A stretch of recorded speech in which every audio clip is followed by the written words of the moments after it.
Niat hati ingin menjual rumah, malah teror arwah penasaran. Hello Randomania, what's up? Semoga baik-baik saja, amin.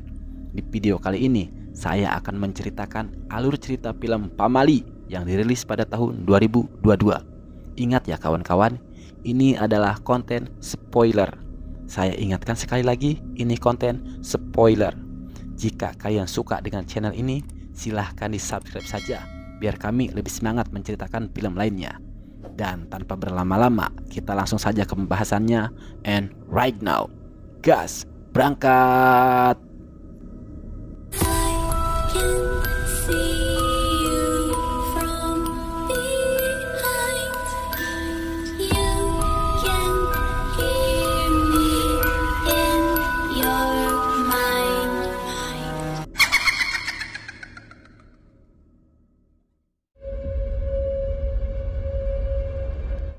Film ini diawali dengan memperlihatkan sepasang suami istri yang bernama Jaka dan Rika. Mereka berdua sedang dalam perjalanan menuju kampung halaman Jaka. Tujuan mereka pulang kampung yaitu untuk mengecek kondisi rumah Jaka yang merupakan peninggalan orang tua yang sudah meninggal. Selama Jaka di kota, rumah itu diurus oleh tetangganya yang bernama Cecep. Saat berada di rumah Cecep, Jaka menanyakan perihal rumahnya yang akan dijual dan mengucapkan terima kasih karena telah merawat rumahnya selama ini. Kang Jaka, teteh punten di sini mah nggak ada apa-apa. Jangan. Ibunya Cecep segera menghampiri mereka sambil membawa segelas teh hangat untuk disuguhkan pada mereka. Ketika melihat Rika sedang mengandung, ibu Cecep berkata wanita hamil harus hati-hati karena banyak pantangan dan pamalinya. Kenging dilanggar, nya. Setelah itu, Jaka dan Rika pun diantarkan ke rumahnya oleh Cecep. Setibanya di sana, rumah itu terlihat sangat kotor dan lusuh. Scene tiba-tiba berpindah ke masa lalu dengan kejadian masa lalu di rumah itu. Di sana terlihat kakak perempuan Jaka yang bernama Nenden selalu menatap ke arah jendela di malam hari. Dia sedang menantikan kepulangan suaminya yang merupakan seorang tentara. Sambil menunggu suaminya yang tak pulang-pulang selama 3 kali puasa dan 3 kali lebaran, Nenden potong kuku di malam itu. Jangan gunting kuku malam-malam. Saat sedang memotong kuku, bapaknya Nenden datang dan langsung memarahi Nenden karena potong kuku pada malam hari itu pamali. Bapak pun mengingatkan Nenden jika istri tentara itu harus banyak sabar. Setelah bapaknya pergi, Nenden pun melanjutkan potong kukunya. Assalamualaikum. Adegan berpindah lagi pada Jaka dan Rika serta Cecep. Alasan Jaka pulang kampung yaitu untuk membersihkan rumah itu terlebih dahulu sebelum pembeli rumah itu menempatinya. Jaka terpaksa menjual rumah itu karena Jaka sedang terlilit pinjol sedangkan istrinya sedang hamil besar. Kondisi rumah itu sangat kotor dan berdebu, jadi proses membersihkan rumah itu tidak cukup waktu sehari. Mereka terpaksa harus menginap di rumah itu. Tapi sayangnya listrik di rumah itu mati total. Karena di antara mereka tidak ada yang bisa membetulkannya, Cecep akan memanggil teknisi besok hari. Kalau bisa ke sini bawain tukang listrik ya. Setelah itu Cecep pamit pulang. Sebelum itu Cecep memberitahukan jika semua kunci ruangan rumah ini terkumpul di gantungan kunci tersebut. Jaka dan Rika bahu-membahu membersihkan rumah itu. Jaka membersihkan bagian dalam dan bagian pekarangan rumah serta membersihkan kamar untuk mereka tidur. Sedangkan Rika membersihkan kamar mandi di rumah itu. Rika melihat gundukan rambut di kamar mandi itu kemudian membuangnya. Tapi tidak lama kemudian gundukan rambut itu sudah ada lagi. Dengan perasaan heran, Rika kembali membuang rambut itu. Hari semakin gelap. Jaka menyalakan lentera untuk penerangan mereka malam ini. Saat Rika menutup jendela, secara tidak sengaja tangannya terjepit hingga membuat kukunya rusak. Akhirnya Rika memotong kukunya pada malam itu. Padahal memotong kuku pada malam hari itu pamali. Dipercaya jika memotong kuku di malam hari maka akan ada orang yang meninggal. Karena Rika berasal dari kota, maka Rika tidak percaya akan hal itu. Kalau gunting kuku malam-malam ada yang meninggal. Pada tengah malam, di saat Jaka dan Rika sedang tidur, Rika terbangun karena ia ingin ke kamar mandi. Setelah dari kamar mandi, saat Rika menuju kamarnya, ia melihat foto seorang wanita yang ada di dinding terjatuh dengan sendirinya. Setibanya di kamar, Rika mendengar suara wanita sedang menangis di kamar sebelahnya. Karena kepo bet, Rika menempelkan kupingnya ke tembok agar terdengar lebih jelas. Adegan kembali berpindah ke masa lalu. Ternyata ruangan di kamar sebelah Jaka dan Rika dulu adalah kamar Nenden. Saat itu Nenden sedang menangis karena mendengar kabar dari komandan bahwa suaminya telah gugur di medan perang.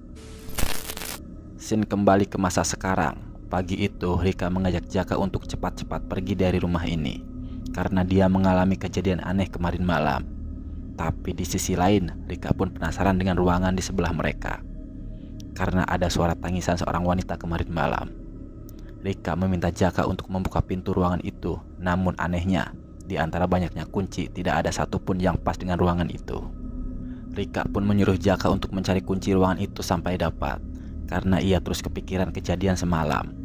Saat sedang mencari kunci, Jaka membuka sebuah lemari dan menemukan sesajen yang sudah lama dan foto kakaknya Nenden. Ketika Rika melihat foto itu, ternyata foto itu sama persis dengan yang terpajang di dinding. Aku nggak bisa ingat apa-apa. Namun anehnya, Jaka tidak mengingat masa lalunya. Ia juga tidak ingat apapun yang sudah terjadi di rumah ini. Assalamualaikum. Waalaikumsalam. Tidak lama kemudian datanglah Cecep bersama seorang tukang listrik. Di saat itu Rika membuang sesajen yang ia temukan tadi. Cecep yang melihat hal itu hanya bisa bengong seperti mengetahui sesuatu. Kemudian Rika menanyakan tentang keluarga Jaka pada Cecep. Mendengar pertanyaan itu, Cecep terlihat ketakutan dan selalu menghindar dari pertanyaan itu. Tidak lama kemudian listrik pun sudah menyala. Karena listrik sudah menyala, Cecep dan tukang listrik pun segera pamit pulang. Ketika Jaka sedang membuat kopi di dapur, ia berbicara dengan Rika. Tapi saat ia melihat jendela, ternyata Rika sedang membersihkan pekarangan rumah. Melihat hal itu, Jaka seketika terdiam dan tidak bisa berkata apa-apa. Lalu, siapakah yang tadi berada di belakang Jaka? Sudah 2 malam mereka berada di rumah itu. Saat Rika sedang menyisir rambut, dia melihat rambutnya sudah panjang dan bercabang ujungnya. Ia pun berniat ingin memotongnya. Rika terus menanyakan apa yang terjadi sebenarnya di rumah ini.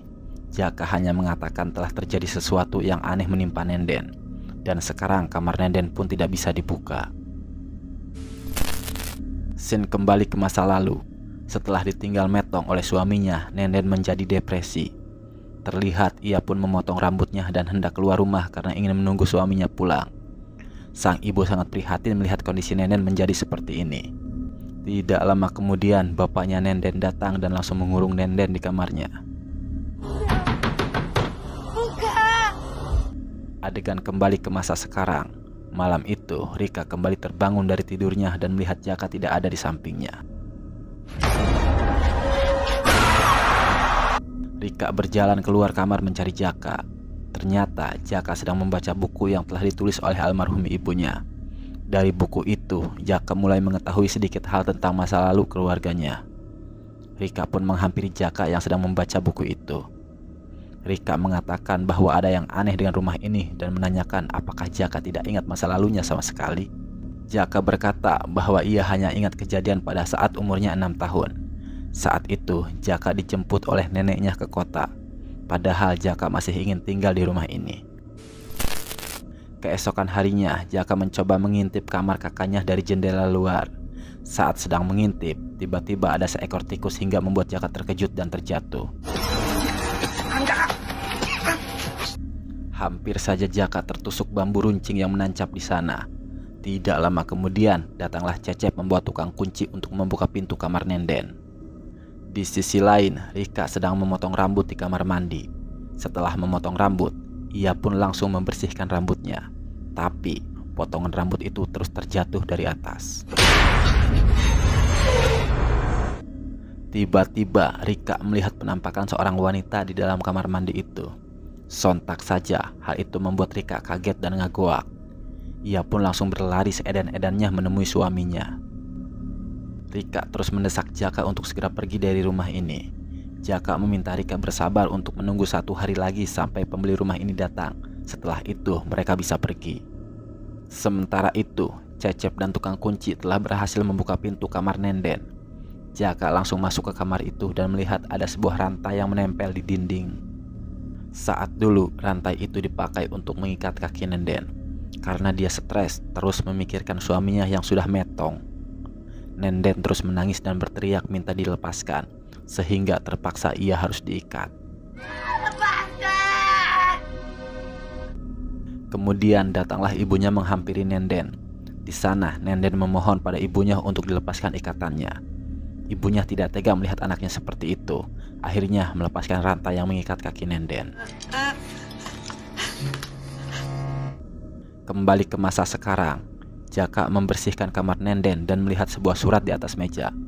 Sedangkan Cecep dan tukang kunci sedang berbincang mengenai sesajen yang dibuang oleh Rika. Rika pun menanyakan tentang sesajen itu. Tukang kunci mengatakan bahwa itu sebenarnya untuk mengusir roh jahat. Kemudian Rika menanyakan hal tentang rumah ini. Tapi Cecep tidak mau menjawab dan berkata tidak tahu apa-apa. Rika terus mendesak mereka hingga akhirnya tukang kunci itu menceritakan semuanya. Kalau soal Nenden? Pada saat Nenden sudah dilepaskan rantai di kakinya, ketika malam hari, ibu melihat Nenden sudah berada di atas pohon. Dan seketika Nenden bunuh diri dengan cara gantung diri. Rika kesal pada Jaka karena tidak ingat semua hal yang berhubungan dengan keluarganya. Bahkan Jaka tidak ingat bahwa kakaknya Nenden meninggoy karena bunuh diri. Rika terus mengajak Jaka untuk segera pergi dari rumah ini, karena banyak sekali hal aneh yang terus terjadi. Jaka meyakinkan Rika untuk tinggal 1 malam lagi karena besok pembeli rumah ini akan datang. Jaka berharap dengan menjual rumah ini dapat membantu masa depan mereka, karena ia malu jika harus meminjam uang pada orang tuanya Rika. Kalau aku sampai minjam sama orang tua kamu mikir nggak? Malam harinya saat Jaka sedang mendengarkan radio, ia diganggu oleh sosok penunggu rumah itu. Hantu itu terus memanggil Jaka dan langsung mencekik Jaka. Jaka. Kemudian datanglah Rika dan melihat Jaka sedang gugulitikan sorangan. Rika langsung menghampiri Jaka dan mencoba menyadarkannya. Setelah mengalami kejadian itu, Jaka langsung mengatakan besok pagi mereka akan pergi dari rumah itu. Bukan salah kamu, Lin. Scene kembali ke flashback. Setelah Nenden meninggal, bapak dan ibu merasa bersalah karena sudah mengurung Nenden di kamar. Dan saat bapak sedang mandi, tanpa sengaja sabunnya terjatuh. Kemudian ia mendengar suara Nenden. Bapak? Dengan keadaan mata perih karena sabun, bapak mencari sumber suara itu. Dan seketika Nenden menampakkan wujudnya di sana. Bapak pun terkejut dan terpeleset oleh sabun hingga kepalanya terbentur. Kembali ke masa sekarang. Seketika lampu di rumah itu mati. Lalu Jaka keluar rumah menggunakan lentera dan melihat ayunan yang ada di bawah pohon dan teringat masa lalunya. Sementara itu Rika melihat Jaka tidak ada di sebelahnya.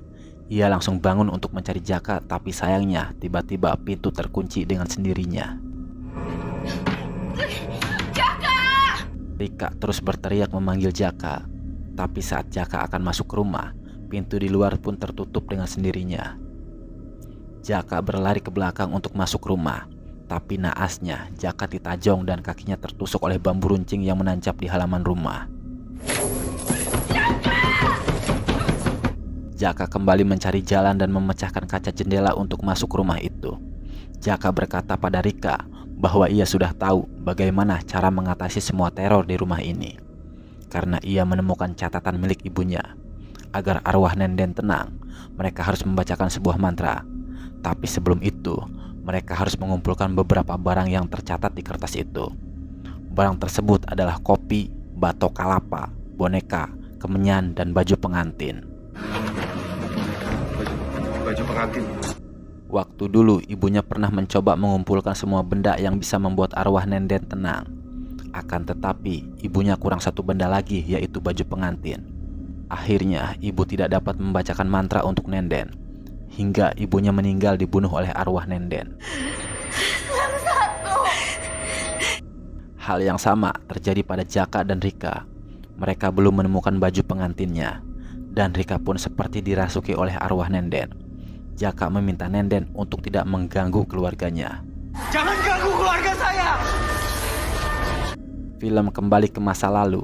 Ternyata alasan bapak mengikat Nenden bukan sekedar malu punya anak stres, tapi Nenden ini galak dan menyakiti orang-orang terdekatnya, termasuk adiknya sendiri yang masih kecil, yaitu Jaka. Saat itu, Jaka yang masih kecil tidak sengaja melihat kakaknya menyimpan baju pengantinnya di gudang. Nenden pun mengetahui Jaka mengintip dan langsung menyakiti Jaka. Jaka mengajak Rika untuk mencari baju pengantin. Namun Rika sudah seperti orang gila dan kerasukan. Akhirnya Jaka pergi mencari baju pengantin itu sendiri. Ia berlari menuju gudang untuk mencari baju pengantin itu. Sementara itu, Rika kesakitan karena dicekik oleh arwah Nenden. Dan seketika tubuhnya melayang. Kini ia benar-benar dirasuki oleh arwah Nenden. Sementara itu, saat Jaka sedang mencari baju pengantin, Jaka diporosok ke sebuah lubang yang ditutupi oleh terpal. Dan ternyata di sanalah tempat baju pengantin itu disimpan. Setelah Jaka menemukan baju pengantin milik Nenden, tiba-tiba Rika yang sudah dirasuki datang sambil membawa sebuah kampak untuk membunuh Jaka. Untung saja Jaka dapat menghindar dari serangan kampak itu. Saat Jaka sedang dicekik, ia melihat botol dan mengambilnya. Kemudian botol itu langsung dihantamkan ke kepala Rika sampai pingsan. Akhirnya semua alat yang dibutuhkan untuk membaca mantra itu sudah lengkap. Jaka segera berlari ke rumah dan mengunci pintu. Tapi Jaka terus diganggu sehingga ia tidak fokus membaca mantra itu. Jaka! Jangan nyingkir, balik. Arwah Nenden terus mengganggu dan memanggil nama Jaka. Ia dendam karena saat dulu Jaka ini suka mengadu pada bapak ibunya. Belum selesai Jaka membaca mantra itu, ia mendengar suara Rika dan mengira Rika sudah sadar. Jaka pun membuka pintu itu dan langsung memeluk Rika. Tapi sayangnya itu hanya tipu daya dari arwah Nenden yang mencoba menggagalkan Jaka. Arwah Nenden yang ada di tubuh Rika terus menghajar Jaka, sedangkan Jaka hanya memeluk tubuh Rika sambil membaca mantra hingga selesai. Pada akhirnya arwah Nenden berhasil keluar dari tubuh Rika. Keesokan harinya, dengan keadaan nyeri awak dan lalecet, Jaka dan Rika tersenyum karena mereka telah berhasil selamat dari serangan hantu Nenden. Beberapa lama kemudian, datanglah Cecep bersama calon pembeli rumah mereka. Dan akhirnya rumah itu pun laku terjual. Jaka dan Rika akan kembali pulang ke kota. Saat di perjalanan, Jaka membaca lagi buku catatan milik ibunya. Di sana terdapat beberapa pesan untuk Jaka, yang mana ibunya meminta maaf karena tidak punya banyak waktu bersama Jaka. Karena pada saat itu ibu harus mengurus kakaknya yang kondisinya semakin buruk setelah ditinggal mati suaminya. Kondisi Nenden semakin parah setelah bayi dalam kandungannya lahir dan langsung meninggal. Sementara itu di rumah, pemilik rumah baru itu menemukan ada kuburan di halaman rumah di bawah pohon.